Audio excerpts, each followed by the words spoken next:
폴트립의 소망 묵상, 폴트립 지음, 오현미 옮김, 생명의 말씀사. 하나님은 하나님 나라의 일을 내게 알려주시는 것으로 만족하지 않으신다.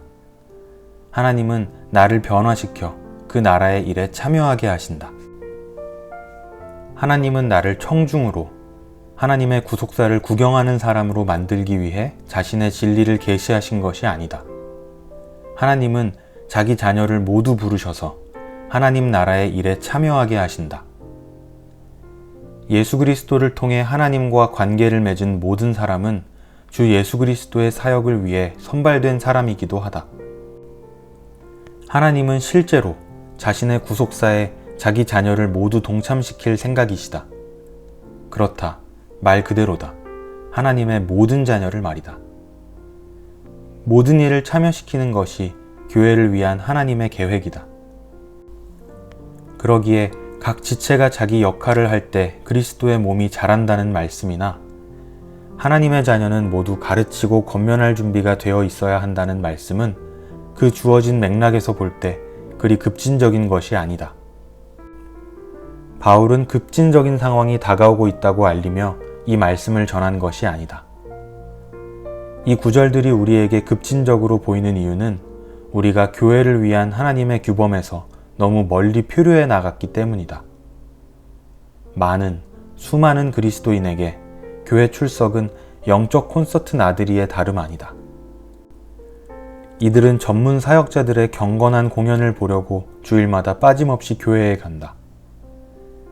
이들은 교회의 건강이나 세상 속에서 이루어지는 교회의 사역에는 별로 마음을 쏟지 않는다. 교회와의 관계는 자기중심적이고 수동적이다. 하지만 교회를 위한 하나님의 계획은 이와는 매우 다르다. 하나님은 자신의 모든 자녀를 자신의 대사로 부르신다. 즉, 하나님이 어떤 환경에 처하게 하시든 우리는 그곳에서 하나님의 메시지와 하나님의 성품을 나타내야 한다. 하나님의 계획은 이렇다. 곧 은혜의 하나님이 은혜의 백성을 보내셔서 은혜를 필요로 하는 사람들에게 자신의 은혜를 나타나게 하심으로써 보이지 않는 은혜를 눈에 보이게 하신다. 우리는 하나님의 표정을 보여주도록, 하나님의 음성을 들려주도록, 하나님의 손길을 나타내도록 부르심받았다. 우리는 하나님의 임재와 하나님의 사랑을 나타내야 한다. 자신이 있는 곳에서 하나님의 자비와 성실하심이 구체적으로 사람들의 눈에 보이게 해야 한다. 이는 내 삶이 더는 내 것이 아니라는 뜻이다.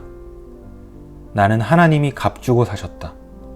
내 사고방식, 내 성격, 내 감정, 내 몸, 내 재물, 내 모든 인간관계는 주님이 쓰시려고 하나님이 내게 주신 것들이다. 이렇게 하나님의 은혜의 백성은 하나님이 부르시는 곳에서 하나님의 은혜를 나타내도록 은혜의 보좌로 이끌린다. 우리는 하나님을 잘 나타낼 능력이 없다.